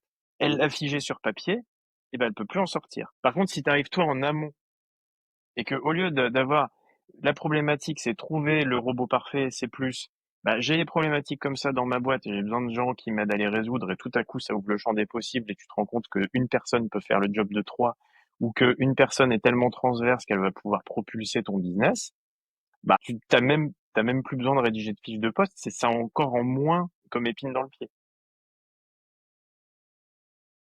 Ça. Clairement, clairement, clairement. Trop cool. Non, mais je suis super content en plus que ça marche pour toi parce que je pense que ça aurait été une anomalie de marché que tu galères avec Après, je l'XP dis pas que et c'est la valeur facile, que hein, tu peux apporter aux gens, mais tu vois. ouais, Vraiment, je me dis, ça a été beaucoup de boulot et tu m'as non, tenu ça arrive pas. à la ceinture pour que j'avance. Merci, merci. Et Et là, oui, le moustachu, tout à fait. il est là pour taper du poing sur la table. Mais Parce que je moi, suis j'avance, mais pas toujours dans le content bon que ça sens matche. et je vais vite, mais parfois trop vite dans le mur. Et c'est cool d'avoir quelqu'un comme toi qui dit, hey, regarde, le mur, il arrive. Voilà. Bon, trop cool, trop bien. Euh, Vas-y. je peux pas skip ce sujet-là. Tu m'as dit, ta plus grande motivation n'est pas l'argent. Je sais, ça va t'énerver, ça. Non, pas du Je tout. plaisante. Attends, me fais pas passer Oh, pour c'est vrai, Picsou. il y a un petit cœur Non, eh oh, j'ai un sous ce cœur, hein. corps d'athlète. Eh. Oui, Attendez. bah, oui, non. C'est pas ma seule motivation. Tu parlais de mes enfants tout à l'heure, c'est intéressant parce que euh, on a tendance à croire que c'est un frein d'avoir des enfants. Alors, je ne veux pas faire du prosélytisme. Avec ma femme, on se dit souvent, à 2, 3 ans près, vu l'état du monde actuellement, on n'est pas sûr qu'on en aurait fait. Tu vois. Donc, je suis pas pro-enfant. Philippe Ouais, de Villiers, rentre chez toi. Mais, désolé, c'est ça. rêve de foutu bus. Bref. Mais, Rêve de foutu bus. ce que je veux dire, c'est que pour moi, ça a été un catalyseur. C'est-à-dire qu'avant, j'avais pas de plan de vie. Avant, j'allais au gré de mes envies d'apprentissage. Ma motivation majeure depuis que je suis tout minot, c'est de comprendre comment fonctionnent les choses et de créer des trucs cool en fonction de ce que j'ai appris pour tester. Tu vois. Et mes premières années de freelance, ça a été que ça.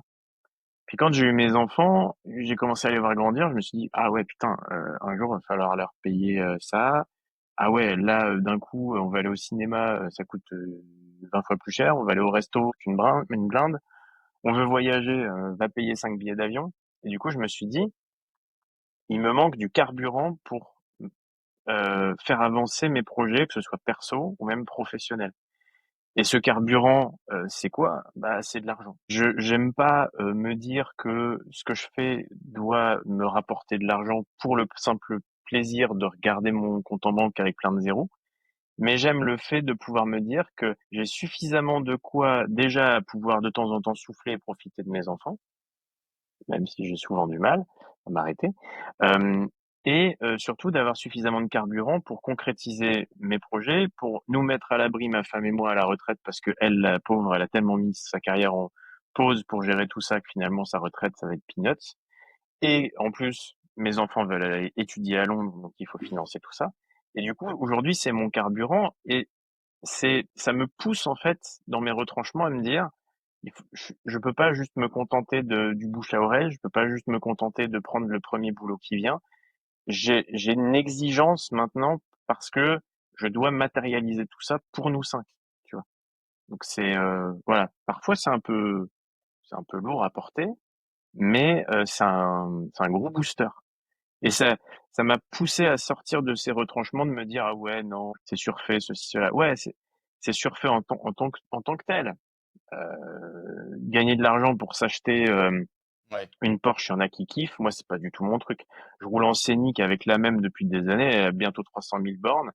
Euh, Complètement dégueu. D'ailleurs, il faut que j'emmène en réparation. Voilà. Il y a des Bretons, vu que je suis encore immatriculé en 92, qui m'ont pété mon rétro et j'en ai rien à foutre.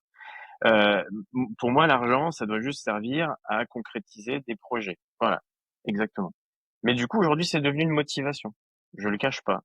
J'ai envie de faire de l'argent, pas pour regarder mon compte en banque, mais pour concrétiser les projets à la fois de moi, mais aussi des gens dont je m'occupe. Et je vais faire le grand sage un peu, mais toutes les personnes qui, je trouve, ont ont des objectifs assez hauts et assez clairs. Tu vois? Tu peux pas te dire, «Je vais monter une billion-dollar compagnie» sans avoir un truc qui brûle à l'intérieur de toi. Alors ça peut être pour faire plus fort que papa, ça peut être parce que, tu manqué toute ta vie, mais en tout cas, il faut avoir un but et je trouve que, heu, on manque de but, on manque de Hmm. rêve pour, arriver à des objectifs.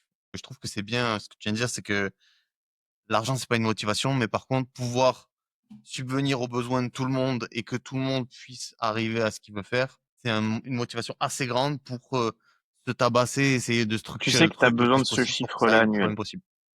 Tu sais que c'est ça qu'il te faut pour que tout le monde vive bien. Et du coup, tous les jours, tu priorises. Tu te dis, quelle est l'action que je peux faire moi aujourd'hui qui va me mettre le plus rapidement sur les rails d'atteindre cet objectif. Et voilà, tu te lèves le matin et Ouais. tu y vas. Et c'est exactement ma méthode Eat the Frog, c'est ce que je fais tous les matins. Je fais quelque chose qui a une forte valeur ajoutée avec une spécialisation pour quelque chose qui est très chiant de bon matin. T'as vraiment ouais, ouais, ouais, ouais. Ouais, le café, il est froid de la Le veille. guerrier. Ok. Tu vois? Voilà.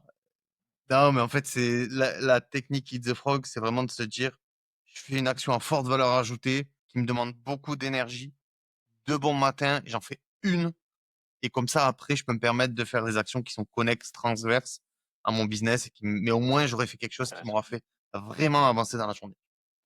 Donc, hem Bah, écoute, merci pour ça. J'aimerais vraiment qu'on parle de la future offre, que tu es en train de build. On est encore qu'à l'état de genèse, blablabla, je m'en fous, je veux des insights. Non, mais voilà, l'idée, c'est de voir un peu, Ouais. comment est-ce que tu peux nous parler de ça? C'est encore en building, mais, c'est quoi la différence entre l'avant Jérémy et la nouvelle version de Jérémy? L'avant Jérémy, c'était juste un freelance qui bosse au one shot et qui passe à autre chose. L'après, c'est déjà ce mindset d'entrepreneur, d'avoir pris conscience que chaque compétence que j'ai, elle peut avoir une forte valeur ajoutée pour des clients, que ce soit en branding, en design, en facilitation, en accompagnement, pour essayer de trouver la raison d'être d'une équipe par rapport à son public cible, savoir faire une bible de branding, savoir construire un design system en partant de zéro, un design system original qui fait qu'on sort du lot, et savoir travailler tout l'UX, tout le parcours utilisateur pour faire d'une appli lambda une appli exceptionnelle dont on se souvient et dont le nom est mémorable. Et l'idée, c'est que je puisse mettre un coup d'accélérateur à des startups en MVP ou plutôt en accélération. Je rentre dans l'équipe, je me greffe et je mets de la bonne humeur, je booste les équipes et je leur donne un gros coup de boost pour atteindre leurs objectifs. Pendant 3 à 9 mois, tu viens Et je et suis un coach tu les drives transverse dans la et bonne je m'occupe de direction l'opérationnel sur toute là la où il y partie. a personne pour le faire en interne, où je peux aussi former les équipes en interne. C'est ce que j'ai fait chez Stadium Go. Je leur ai fait les bases de leur design system. J'ai aidé à recruter les juniors. J'ai formé les juniors. Ouais, c'est intéressant parce que du coup, tu te positionnes dans une phase d'accélération où souvent on manque de structure et tu amènes la structure sur des sujets qui sont souvent sous-estimés et souvent sur lesquels soit il y a de la compétence en interne et très bien, tu rien à faire là. Et souvent, la boîte, elle est montée, elle est arrivée à un truc où elle est en phase d'accélération, mais si elle traite pas ces sujets-là, soit elle va arrêter d'accélérer et réduire petit à petit, soit elle va carrément s'exploser dans le mur assez rapidement parce que elle va arriver à un point de non-retour avec des codes base dégueux, avec des bonnes et mauvaises pratiques, avec des produits qui ressemblent à rien, avec des directions Et de puis produits avec qui toute la ressemblent à rien. réflexion UX, tu vois, comprendre les utilisateurs, faire des interviews d'utilisateurs, aussi travailler l'intelligence collective au sein de l'équipe, faire des ateliers pour comprendre précisément quelle est la raison d'être de cette équipe, qu'est-ce qui les anime, qu'est-ce qui fait qu'ils sont là, pourquoi ils veulent construire ce produit, est-ce que ce produit il est bien aligné par rapport à leur cible, quelle est leur cible, essayer de la comprendre et ainsi de suite, tu vois. Ça, c'est des questions qu'on peut se poser en atelier et ces ateliers, ils sont pas forcément chiants. Ça peut justement être des serious games et faire travailler toute l'équipe parce que j'ai pas la science infuse et c'est justement en collaboration qu'on apprend les uns des autres. En ce moment, je travaille pour une super équipe où c'est Margot la designeuse et big up à elle. Elle fait des ateliers de facilitation incroyables et je vois la puissance de l'intelligence collective. Quand on est 6, 7, 8 à parler d'un sujet et que c'est animé par une designeuse de talent comme Margot, on arrive à faire émerger des idées qui n'auraient pas pu exister dans la tête d'une personne individuelle. Ça devient un super cerveau, tu vois. Et ça, c'est hyper intéressant. Et je trouve ça dommage qu'en startup, Ouais, je comprends. parfois chacun est cloisonné dans sa. C'est justement ce qu'on se disait tout à l'heure. Moi, je suis dev, moi, je suis back, je m'en fous de l'UX. Bah, peut-être que le backeux, si on lui demande son avis, il a des pures idées, tu vois. Et je crois vachement à ça. Ouais, clairement, clairement, clairement. Et souvent, quand on est dans des ambiances startup, moi je l'ai vécu pas mal de fois, on est dans une urgence permanente.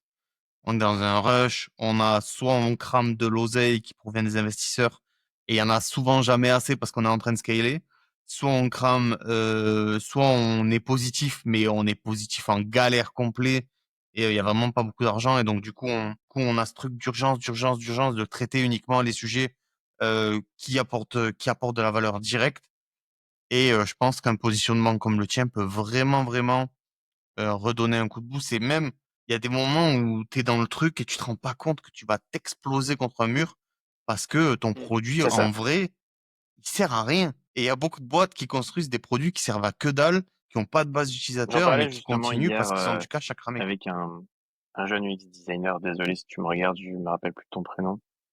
J'ai un problème avec les prénoms. Très intéressant. On a papoté pendant 1 heure de l'UX et justement, il y a un truc qui émerge. Donc, UX, que ce soit clair, c'est expérience utilisateur.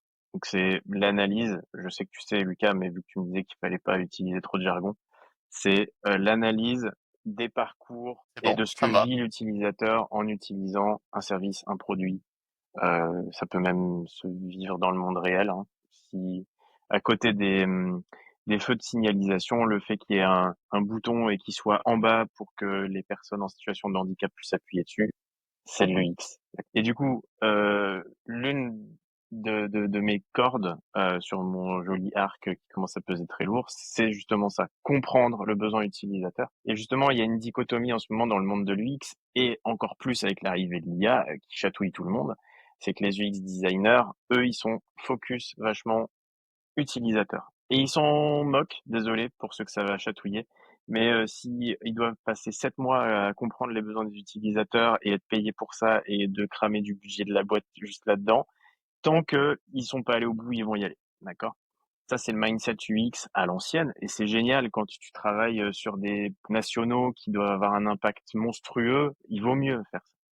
Mais quand tu es en startup, t'as pas ce luxe-là et du coup, il y a un Les autre 7 mois de runway, ouais, c'est job en ce clair. moment qui fait beaucoup parler de lui, c'est le product designer.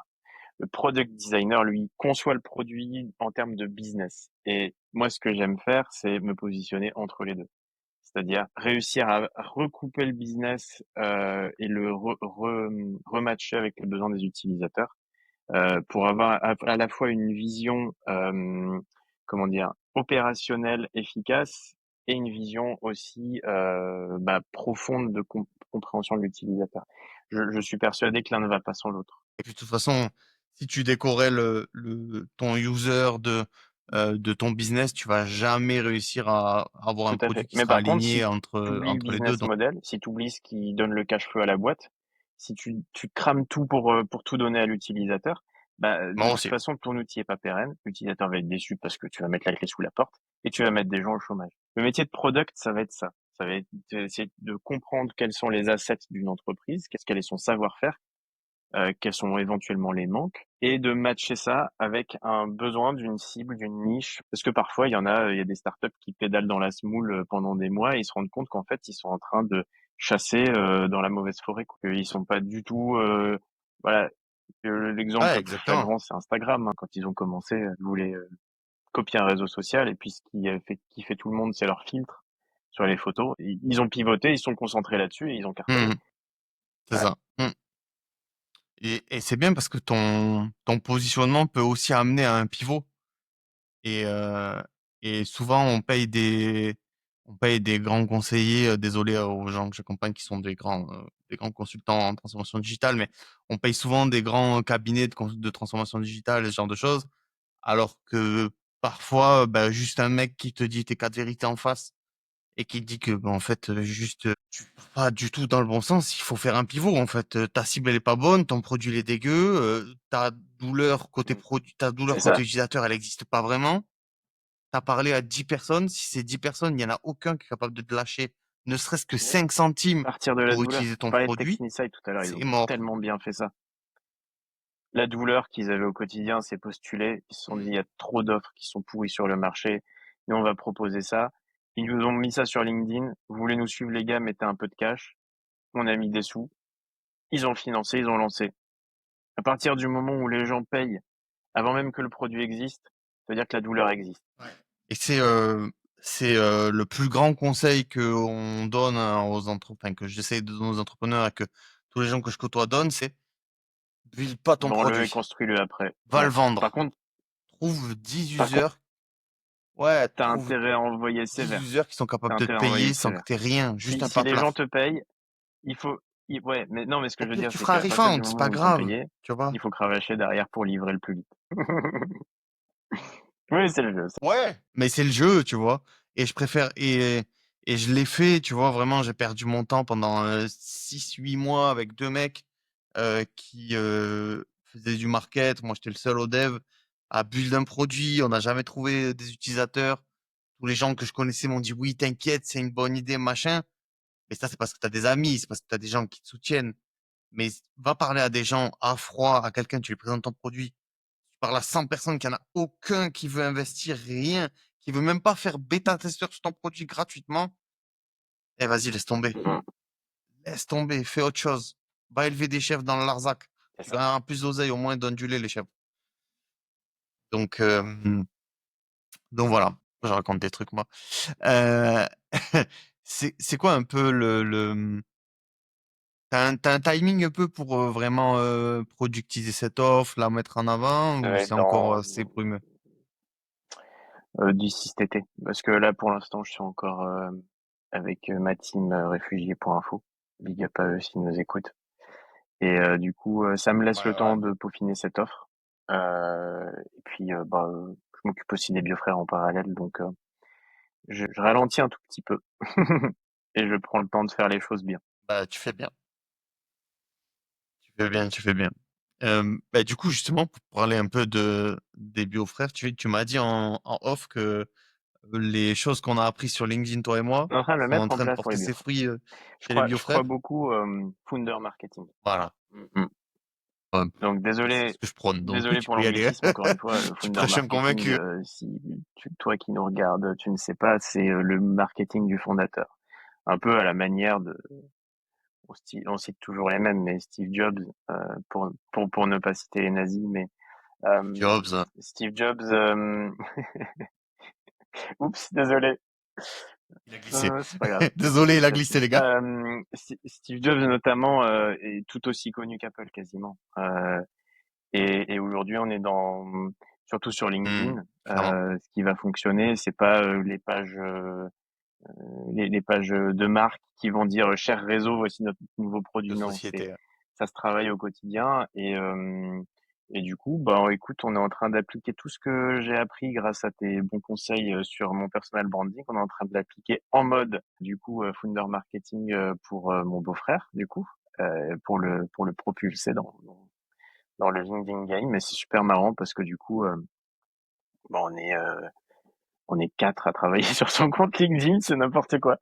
Mais voilà, c'est les prémices, mais ça marche bien. Et puis je suis ravi de notre équipe. Déjà, on est ravis avec mes beaux-frères de pouvoir salarier des gens, que notre boîte existe depuis 6 ans et que ces gens-là soient toujours là avec nous depuis Ouais. le début et qu'ils me suivent dans tous mes délires d'exploration marketing. Donc c'est très chouette. Voilà. Mmh, trop cool. Trop cool, trop cool. Et du coup, est-ce que tu aurais des je sais pas, est-ce que tu aurais un conseil ou une erreur que tu as évité, que tu aimerais donner aux gens, sur LinkedIn, n'importe quoi, tu vois? Comme je te disais tout à l'heure, ces derniers temps, notre reach à tous et toutes s'est effondré. D'ailleurs, si toi qui nous regardes, ton reach ne s'est pas effondré, contacte-moi en DM, j'aimerais voir ton compte pour essayer de comprendre.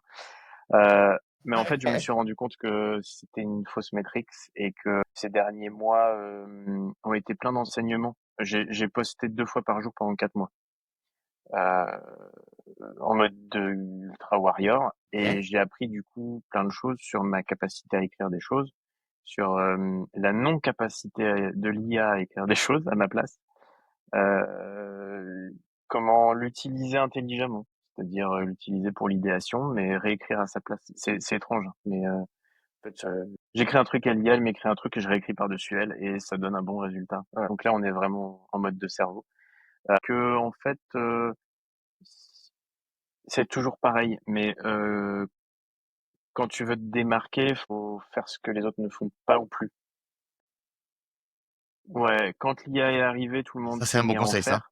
Et tout le monde disait, ouais, c'est trop propre, les posts, ils sont parfaits et tout. Maintenant, quand les posts sont parfaits, ça fait plus de reach, les gens le sentent et du coup, il y a plus d'engagement. Donc, aujourd'hui, il faut faire ce que les autres font plus, c'est-à-dire écrire vraiment comme un être humain. Et il y en a certains, hein, pour qui ça marche. Je pense à Rudy Onfroy.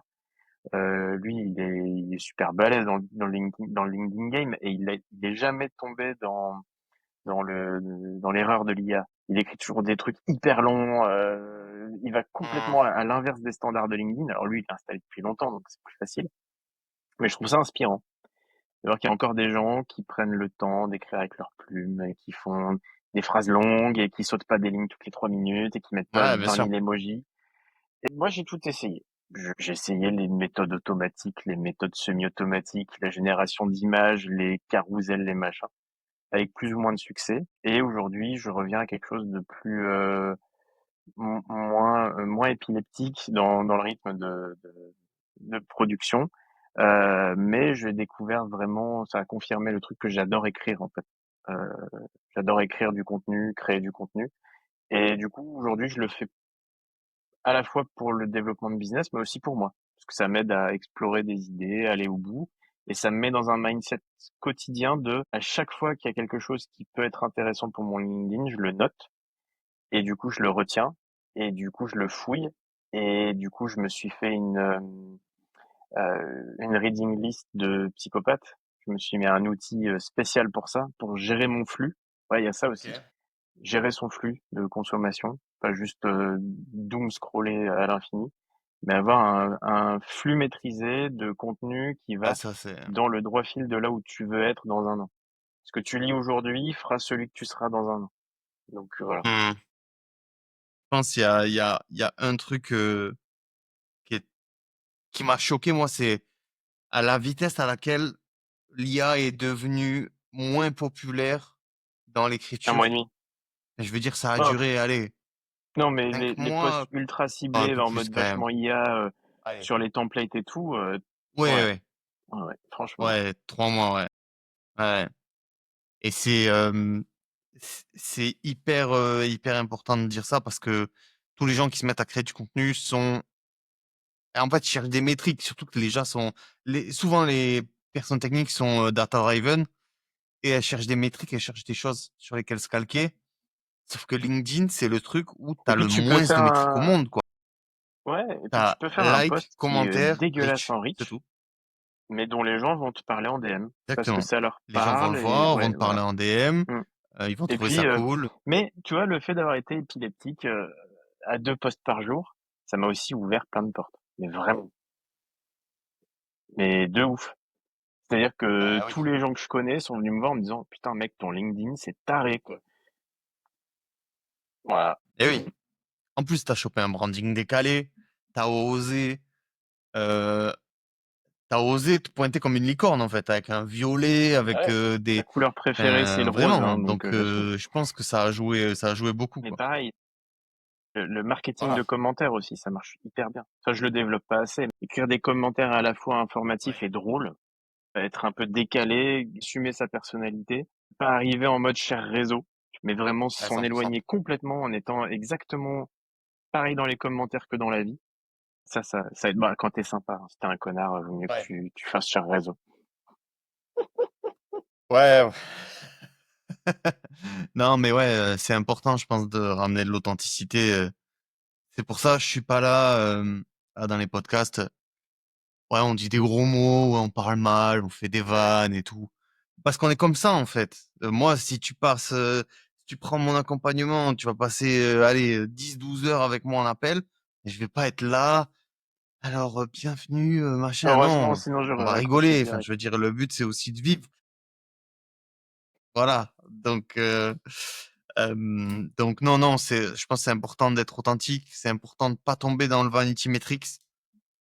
Euh, c'est, c'est pour moi super important d'aller chercher des métriques qui sont étroitement liées à l'augmentation du business. Combien de leads t'as eu qui ont une potentialité? Quels sont quels sont les impacts directs sur ton business de ce poste?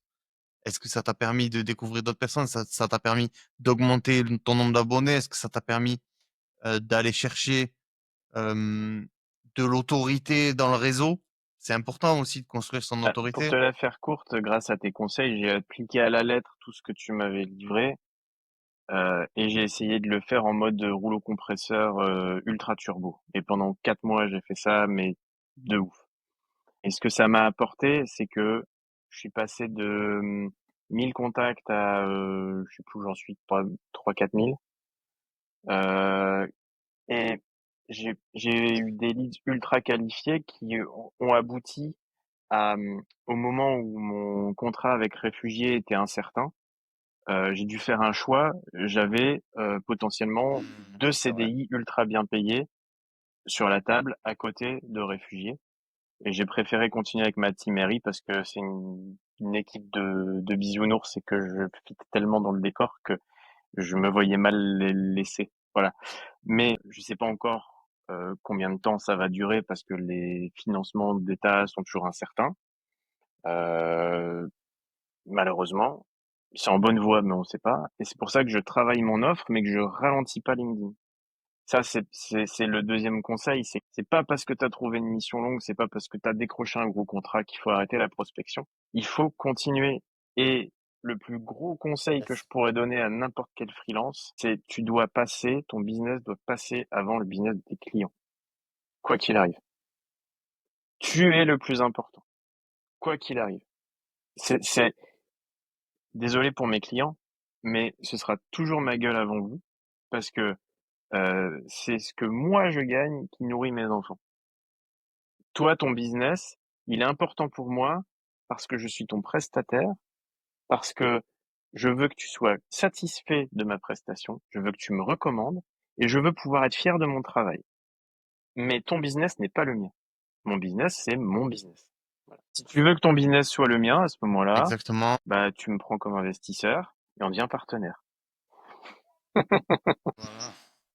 c'est ça. Mais Voilà. jusque-là, je Et reste c'est un le problème prestataire de souvent des service. clients, Et, c'est qu'ils ont l'impression que les et freelances petit sont message, corvéables à merci et que les freelances sont des stagiaires. Non, les freelances ont leur business, ils doivent être payés à temps pour payer leurs factures comme les clients. ouais, ils doivent être payés à temps, ils doivent être traités comme des prestataires de service et non pas comme des salariés ou des personnes qui sont des stagiaires, tout simplement. Le micromanaging et le fait de demander jusqu'à quelle heure a travaillé le freelance. Enfin, je sais pas dans quel monde vous vivez, les gars, mais je gère mon temps comme je veux, en fait. Peu importe quelle est votre vision du business. Hashtag on Moi, n'est ma pas des vision, c'est pas CDI. la vôtre. Donc ouais, non, très important. Oui. Et j'ai Sinon, mon j'y vais en CDI chômage.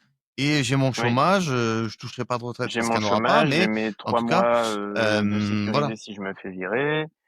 J'ai mes vacances qui sont payées. J'ai ma mutuelle qui est mes transports qui sont remboursés. On me paye un ordinateur. Voilà, bref, c'est autre chose. Et les Pas freelances du ont tout le trop même game, on souvent, est bien d'accord. comment dire, tendance à l'oublier. Ça. C'est pas parce que tu es en mission longue, que t'as pas un business à faire tourner, que bah toi, faut que tu payes tout ça. Faut que tu payes ta compta, faut que tu payes tes frais de déplacement, faut que tu payes le renouvellement de ton matos, faut que tu payes tes charges tous les mois. Donc ouais, bah peut-être que ton TJ c'est 600, peut-être que ton TJ c'est 500, mais sur tout ça, t'as toutes tes charges qui partent. C'est le truc que les employés oublient quand tu leur sors ton TJM. Déjà, tu bosses pas tous les jours. Et t'as tout ça qui part dessus. Donc ouais, ça fait rêver ce qu'on gagne en freelance, mais derrière, quand, quand tu regardes au détail, parfois, il y en a qui sont comment dire, dans une détresse extrême en fin d'année, parce que justement, trop de charges, mauvaise gestion, pas assez de turnover de projet.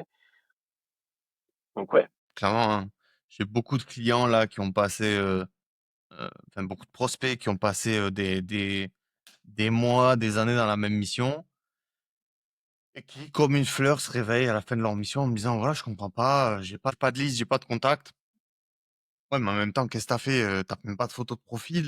Enfin, je fais le minimum, quoi.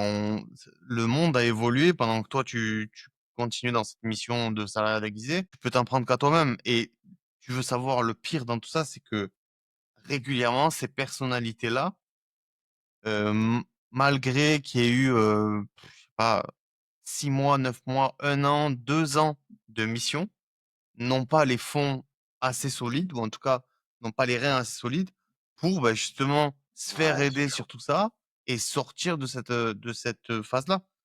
Et ils vont Bah ouais. retourner dans des CDI, ils vont aller prendre des missions La qui règle seront de un tiers base, payées. Donc, si c'est de vous êtes se freelance et que vous sortir de écoutez la ça, tête faites-le, quoi. que les freelances ne sont pas des entrepreneurs. Il faut prendre une posture d'entrepreneur et Mmh. réfléchir Ouais, ça aux c'est missions qu'on accepte en calcul risque et en calcul de cash flow. Et il faut avoir de la trésor. Si t'as pas 2-3 mois minimum de thunes de côté pour quand ça s'arrête, t'as le couteau sous la gorge et t'es obligé d'aller de mission en mission en acceptant la première mission dégueulasse qui arrive, ou t'es obligé de baisser ton TJ pour que ça passe et d'accepter des choses qui sont pas acceptables. très très bon conseil sur comment essayer de se maintenir en vie dans ce monde de brut quand on est freelance. Exact, Soyez pas salarié déguisé, les gars. En tout cas, gardez, si vous l'êtes, gardez le mindset entrepreneur et coffrez de exactement. l'oseille quand vous le serez plus. Euh, pour avoir un peu ta vision un peu plus, je dirais, qu'est-ce que tu penses un peu de l'évolution des créatifs et ouais, de toutes ces personnes qui sont créatives et qui ont pris un peu la claque de l'IA, comment est-ce que tu vois, tu peux me faire un Nostradamus Moi, j'aime tellement bosser avec l'IA prochainement, que tu vois? je suis un peu biaisé. En fait, Ouais. ça va dépendre de quel type de Ouais, c'est profil sûr. on parle. Moi, ce que je kiffe, c'est la DA. C'est la direction artistique, c'est comprendre euh, quelles sont les valeurs d'un produit, d'un projet, d'une entreprise, et faire des choix éclairés en termes de messages typo, couleurs, iconographie, photos, et ainsi de suite. Ça, c'est la DA. C'est sûr que pour les illustrateurs, c'est la merde. Mais pour les directeurs artistiques, par contre, si t'es un tant soit peu malin, l'IA, elle va pas te remplacer demain, peut-être après-demain, mais pas demain. Mais par contre, Mais par contre, tu as un coup à jouer. Mais pas Moi, de même. en ce moment, je suis en train de geeker sur des IA de génération d'images, dans l'idée de, en tant que directeur artistique, que les IA soient ma petite armée d'illustrateurs, suivent le style que je leur demande et qu'elles suivent mes guidelines de branding, tu vois. Donc, comme pour tout, moi, je vois ça comme un outil. Comme pour le code, moi, je suis très content de gagner 40% de temps Ouais, sur bien mon sûr. code grâce à Windsurf. Merci mon Dieu, parce que ouais, et je suis très content d'avoir un Gemini sur mon GitHub qui scanne mon code et qui me dit attention, t'as fait de la merde. Je suis très content. J'ai aucun ego. Et pareil sur la DA, Mm. si en tant que DA, je veux faire du A/B testing et que je veux rapidement avoir un prototype de 3 maquettes avec des options de navigation différentes pour faire de l'idéation, bah, que ce soit des IA qui me le fassent pour moi pour m'envoyer des pistes, je suis très content. Après, peut-être que demain, elles remplaceront mon Ouais, job, c'est clair. mais je On ferai est autre bien chose. d'accord. J'apprendrai un autre truc. Tu t'adapteras. Ouais. Et je suis 100% d'accord et je pense que euh, c'est ceux qui vont, c'est ceux qui vont Oui. réussir à s'adapter qui Alors, survivront. on est d'accord, c'est Que ce soit sur la disruptif et partie ça va créa, tuer le game dev, pour beaucoup de gens. n'importe quoi. Mais et j'en suis désolé. Et je trouve il y a un gros problème sociétal sous-jacent. Ça, c'est encore un autre débat. Parce que sans revenu passif, Ouais. enfin, sans revenu de base, sans ce genre de choses, je vois pas comment la société peut survivre à ça. Mais là, on est sur du débat plus philosophico-politique. Mais pour ce qui est de mon Ouais, métier philo, à ouais. moi, je sais Mhm. qu'à ce stade de ma Ouais, carrière, je clairement. parle pas des juniors, pour qui j'ai beaucoup d'empathie, puisque arriver junior dans ce game, que ce soit en tant que développeur ou graphiste, je suis Maintenant, désolé là, pour vous les gars et les filles. c'est chaud, Ouais. hein. Mais Ouais, je suis assez d'accord, de hein. mon point de vue personnel, pour Assez moi, d'accord c'est sur ça, juste c'est un peu chaud, un, ouais. comme tu disais, un exosquelette. Tu vois. Je peux aller plus vite, plus loin et encore plus tout seul. Ouais, ouais. Et c'est C'est un dommage, parce changement de que j'adore paradigme. bosser en équipe. Mm. Mais voilà. Ouais, c'est vrai, hein. C'est vrai. C'est réduction d'équipe au maximum. On peut faire bien plus de choses tout seul. Pour nous, c'est Et des ça me frustre accélérateurs. Pour parce les autres, que peut-être il y que a c'est un peu un moins problématique. côté C'est un peu plus problématique. de mon métier que j'adore, c'est la transmission du savoir. Et il y a de moins en moins de juniors sur les projets. Et c'est dommage parce que j'adore apprendre des Mm. autres et apprendre aux autres. Et je trouve ça frustrant. Les juniors, ils montent des produits tout seuls maintenant. Ils se font de l'expérience solo. Et, ils prennent 3 ans d'expérience solo. Mm, Ils font des sites vitrines. Ils font des petites apps. mm. Et ils Ouais. ont 3 4 ans d'XP. Ils se pointent en Bah ouais, ouais, entreprise. c'est clair. Sinon, ils trouvent pas de job. Ils sortent de reconversion avec des levagons, des trucs comme ça. Et personne leur donne l'heure. Donc En tout cas, si ils tu es partent dans dans ce des cas-là, missions force en à toi. freelance. Je suis vraiment en empathie. Si tu veux échanger à ce sujet, ravi d'échanger avec vous. Parce que vraiment, après 20 ans de free, je sais Eh ce que ouais, c'est que déjà que de galérer à trouver des missions, mais en plus dans le game actuel, dur. c'est clair. C'est clair, c'est clair. Bah écoute, donc là, j'allais te relancer sur un peu les projets pour la suite de ton parcours, mais tu m'as déjà un peu tout dit, C'est non? ça. On va bosser cette offre à fond. On va avancer avec Harry, voir comment ça se passe. Et, euh, et du coup, automatisation d'agent IA, Ça, c'est directeur artistique, un sas que j'ai dans un coin de ma apparemment. tête, mais ça existe déjà, je crois. Mais déjà, me former à ça pour être capable de le mettre en place moi, ouais, clairement. Et, euh, et puis, bah, travailler, oui, sur mon offre et mettre ça au point que ce soit tout au carré d'ici, ouais, genre. Ok. Trop bien, trop bien. Écoute, merci pour tout ça. J'ai juste quelques petites questions rapides avant. Mais avant ça, avant que j'oublie, il faut que je te pose la question Mhm. de l'invité. J'oublie à tous les épisodes. Je la pose beaucoup trop tard alors qu'elle va arriver au début. C'est pas bien grave. Donc, le précédent Ouais, invité était big up Lucien Lucien. Arbieux, qu'on salue. On l'a cité tout à l'heure. Et la question, c'était si tu devais faire 20K par mois avec un business, parmi tous tes business, lequel de tes business tu choisirais si Ce tu ne serait mon pouvais en business choisir qu'un? d'accélération de start-up. Mais pour ça, il faut que je puisse le scaler. Et du coup, pour être scalable, il va falloir que je bosse en équipe. Donc déjà, je vais le propulser jusqu'au bout de ma Oui, vie à bien sûr. moi, et après, je recruterai. C'est pour ça que je discutais avec Lucien de cette question. Il me dit, tu sais pourquoi j'ai mis 20K? Parce que 10, tu peux le faire Le tout gap seul. de 10 à 20, il est dur, ouais. 10, Ouais, ouais. 10, si t'es pas trop con, ça devrait bien se passer. Non, 20, je sais. tu commences Mais déjà à avoir des problématiques il qui me sont faut différentes. des seconds cerveaux Hmm. sur ce business-là et je trouverai des solutions. Ouais. Parce que Hmm. j'aimerais pas que ce soit de l'IA. J'aime bien bosser avec les humains. Ouais, carrément. Non, je pense que pour du conseil comme ça, très stratégique, il faut quand même déjà, il faut des personnalités très spécifiques. Et en plus de ça, il faut des gens qui ont de la nuance, qui comprennent des sous-jacents, des problématiques humaines. On est large encore, hein, niveau IA. Tout à l'heure, on faisait on faisait une perception. Des fois, l'IA est quand même assez limitée sur certains points, quoi. Ok, bah, super. Et du coup, est-ce que tu as une question pour la prochaine Ah, personne? suspense. Je sais pas qui sera le prochain invité Ça, c'est la encore. meilleure question qu'on m'ait Mais posée en entretien. Big up voilà. Alexandre, CTO Stadium Go, qui me l'a posée. Ça m'a beaucoup inspiré. Si tu pouvais nous raconter quel est le plus gros échec de ta carrière, est-ce que t'en as retenu? Ah, j'aime bien, hein. J'aime bien, j'aime bien. C'est le genre de question où tu te dis, ah ouais.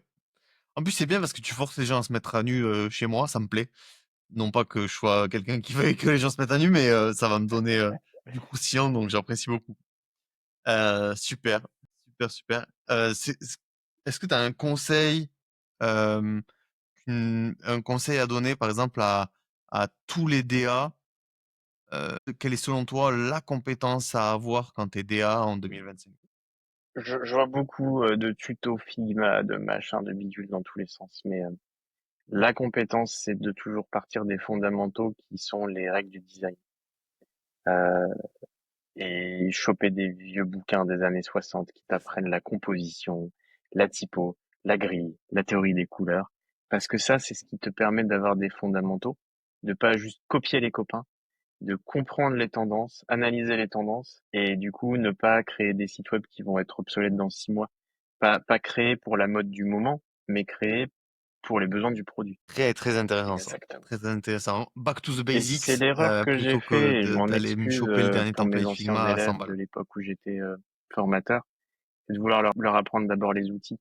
Alors que ce qui compte, et je l'ai appris plus tard dans ma carrière, Hmm. j'étais un bébé quand j'étais directeur pédagogique, mais c'est que les outils importent peu et les outils changent tous les ans. Ce qui compte vraiment, ouais, ce qui compte vraiment, c'est la C'est-à-dire, hein? compréhension profonde des théories de ce qu'on utilise, que ce soit en dev ou en design, c'est pareil. Et ah oui, et chose très importante, le talent n'existe pas. Le design aussi, ça s'apprend. Putain. Couronner cet homme, ah, bordel. Couronner cet homme. Ah là là. Ah là là là. Si vous saviez comment on part de giga loin. Non, non, le talent existe zéro. C'est vraiment un pur Exact. hard work. Vraiment. Moi, je parle pas aux mecs qui ont pas de cerne. Je vous le dis direct. Tu dors trop dans ta vie. Ou alors, tu as une super skin routine. Super. Bah, tu vois, maximum de valeur. Euh, c'est quoi, selon toi, le plus grand avantage que tu as eu à Ah, avoir été instruit hum, en famille? le fait de euh, de ne pas me mettre dans des cases. Hmm. C'est au-delà de ça, Ouais. c'est Accepter la différence. quand on me dit ce que je fais, j'ai du mal à résumer parce que j'ai jamais. C'est aussi lié à le fait que j'avais pas de plan de carrière avant, tu vois. C'est vachement lié à ça. Mais le fait que Hmm. ça va un peu à l'encontre justement de tout ce qu'on dit dans le personal branding, mais de pas s'arrêter juste à son job, de d'élargir ce qu'on propose. Moi, pendant un temps, je m'ennuyais beaucoup. On en Hmm. a pas parlé, mais très rapidement, j'ai monté un business photo parce que je m'ennuyais d'être tout le temps derrière mon ordi.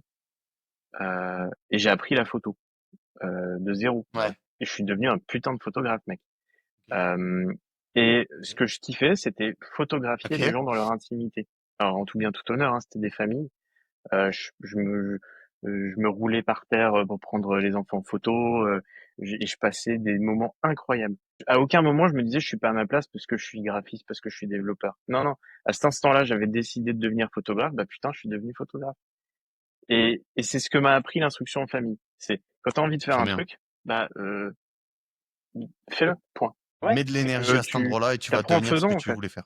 Et c'est pas un problème. Et tu peux avoir 8 métiers dans ta vie, Ouais. pourquoi pas? Et c'est OK. Et en plus, Et c'est chaque OK. métier nourrit Ouais, l'autre. c'est OK. OK. C'est que ce que j'ai appris dans ma photo, ça m'a appris Ouais, l'empathie. ouais, Et c'est carrément. hyper important. Avant, je savais pas déceler les expressions faciales des gens. Et en photo, j'ai appris vachement ça. Et ça me sert vachement dans le business. OK, OK. Trop cool. Trop cool, trop cool. Ah ouais? Ah putain. Alors, si t'as un C'est clair, toi, visage t'as qui un parle livre plus ouvert. que le mien, je pense que je pense que je pense que quand quand ça connecte pas avec quelqu'un, déjà ça se voit. Ouais, c'est ça. Et par contre, quand ça connecte, ça C'est se beau. voit aussi, tu vois. Donc, ouais, je pense qu'il faut que je prenne des cours pour essayer de maîtriser un peu plus Tu dois être nul au cette poker. partie-là du corps. Je me mets un bandana, un masque, tu vois, il y a vraiment, j'ai mes mains sous la table, enfin Ouais, c'est ça. vraiment, tu vois que le tronc, quoi. C'est quoi le conseil que tu donnerais à un créatif UX, UI ou même DA qui veut se lancer dans le code ou qui voudrait faire une Déjà, c'est rota pas le dans bon sa moment. carrière? Ouais, c'est Désolé, pas cœur ouf. sur toi. Non, par J'avoue contre, que le timing est pas au-delà de dingue, les l'aspect gars. business, c'est incroyable de pouvoir matérialiser ses propres idées. Et c'est incroyable d'avoir accès au guide quand t'es créatif et que Mmh. t'as un de tes dev front qui est incapable de reconnaître un 8 ou un 16 pixels ou qui sait pas faire la diff entre Times New Roman et Comics sans MS. Parce que quand t'as accès au guide, au lieu de lui faire des mails à rallonge qui font que ça énerve tout Ouais. le monde, tu fais une PR et tu lui expliques. Et dans ta PR, tu dis, ah, désolé, j'ai fixé ça, ça te va. Et au moins, t'es actif. T'es pas là à être le mec qui critique tout. Tu fais partie de la team. Et moi, c'est ça qui me fait kiffer. C'est quand je fais une Ouais, maquette, j'aime bien. même si c'est quelqu'un qui l'intègre derrière, s'il y a deux, trois fixes à faire, ça va 10 fois plus vite pour moi de le faire moi-même que d'aller faire 20 mails et 50 Slack. Ouais, 100 les échanges de mails, on n'en peut plus, on préfère des trucs, dans les Putain, je fais PR, du des commentaires dans les storytelling, moi, PR, dans des mes messages sur PR, Slack. j'adore. Ça va bien plus vite. C'est quoi l'outil que tu utilises au quotidien qui change vraiment tout pour Je toi? suis profondément, totalement amoureux de Figma. Je, ah, c'est l'outil. Si j'avais eu ça en début de carrière, mais j'aurais gagné des années-lumière, j'aurais pas autant de cernes, quoi. Cet outil, il Ouais. est parfait parce qu'il a été Ouais, ouais, pensé c'est vrai. par des codeurs qui font du design. Et du coup, ça parle à mon petit cœur. Mmh. En ce Non, je moment, suis c'est d'accord. Windsurf. Je suis d'accord. Windsurf, Tailwind, Next.js, mon amour. Et puis, mon outil préféré en ce moment. Je te parlais tout à l'heure de maîtriser le flux de ce que tu lis. Harder. Tu connais ce truc-là? Comment t'écris ça? H-O-A-R-D-E-R. C'est Mathieu Dacheux qui m'a recommandé ça sur LinkedIn. J'ai vu dans un de ses commentaires. Ouais, Je me suis mis ça sur mon petit hosting, OK, mon Coolify. Et en fait, ce truc, c'est une app. OK. Tu lis un truc, tu peux le partager, que ce soit sur ton ordi ou sur ton mobile. Et en fait, ça va enregistrer un bookmark vraiment dans une interface très cool. Ça te permet de créer des listes pour traquer toute ta reading list et tu peux faire des systèmes de catégories, de tags et en plus tu peux rajouter une couche d'IA qui t'aide à faire des summaries. Parfait. Mm. Tu peux même automatiser la création de ce flux par des flux RSS. Et alors moi qui suis vieux, le RSS, j'adore ça. Ça aspire automatiquement pour moi dans mon Harder les derniers articles de blog des blogs utilisent encore du RSS. Mais voilà, genre Smashing Mag et compagnie, c'est comme ça que je OK, fonctionne. Donc merci OK, Mathieu pour la intéressant. pépite, Grave mais c'est intéressant, toujours il est bon tuyau grave Mathieu, hein, intéressant. franchement. Allez pas lui poser Cœur des sur toi. questions parce qu'il est débordé, les gars.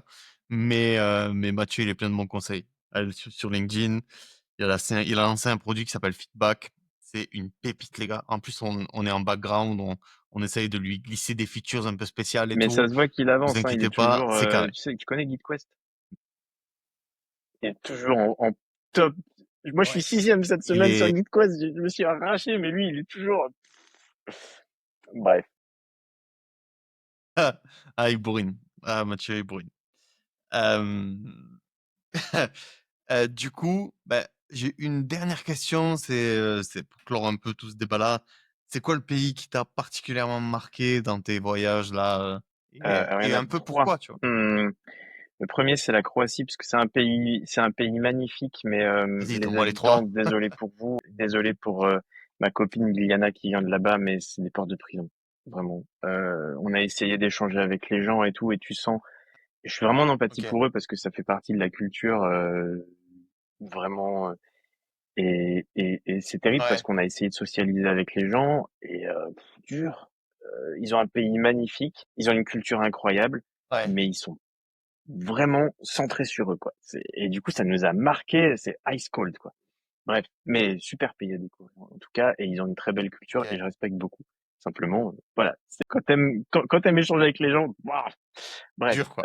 sur une note plus positive, le Portugal Ah pour ouais. tout, sauf la bouffe. Euh, ah ouais, non, chaud, hein. Les On est Francesina, bien là, d'accord, laisse hein. tomber. Mais l'architecture, le climat, les paysages, la gentillesse des gens, le surf, ah là là. Et le gros coup de cœur, c'est la Grèce et notamment la Crète.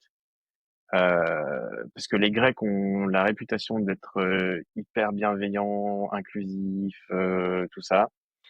Et chez les Grecs, ils se disent que les Ouais, meilleurs là-dedans, c'est les Crétois. Et du coup, bah, la Crète, coup de foudre monumental pour tout. C'est un peu le bout du monde, mais les gens sont adorables. Tu peux te retrouver à discuter de mythologie pendant 2 heures avec une vendeuse de vêtements.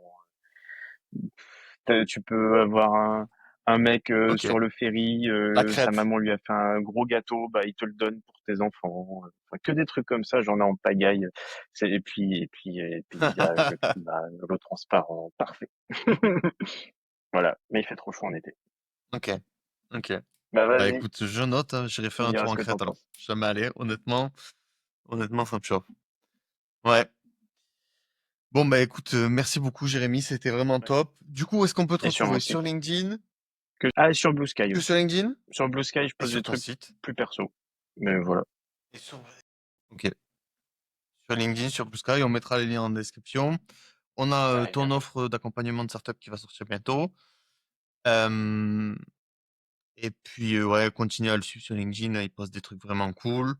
Me concernant, si vous avez besoin, si vous êtes dans une problématique de manque de clients, bloqué dans une ESN avec un plafond de verre, vous n'arrivez pas à scaler votre produit, soit sur des SaaS, soit sur des studios, des agences, que vous manquez de personal branding, vous n'avez pas assez d'acquisition client, toutes ces problématiques-là, n'hésitez pas à checker la chaîne parce que je fais plein de value assets où je donne un max de valeur, ça pour vous aider. 2, en description, vous avez un lien pour prendre un appel de découverte avec moi de 30 minutes. L'idée, c'est vraiment de voir en quoi je peux vous aider, sur quelle problématique, vous donner un max de valeur.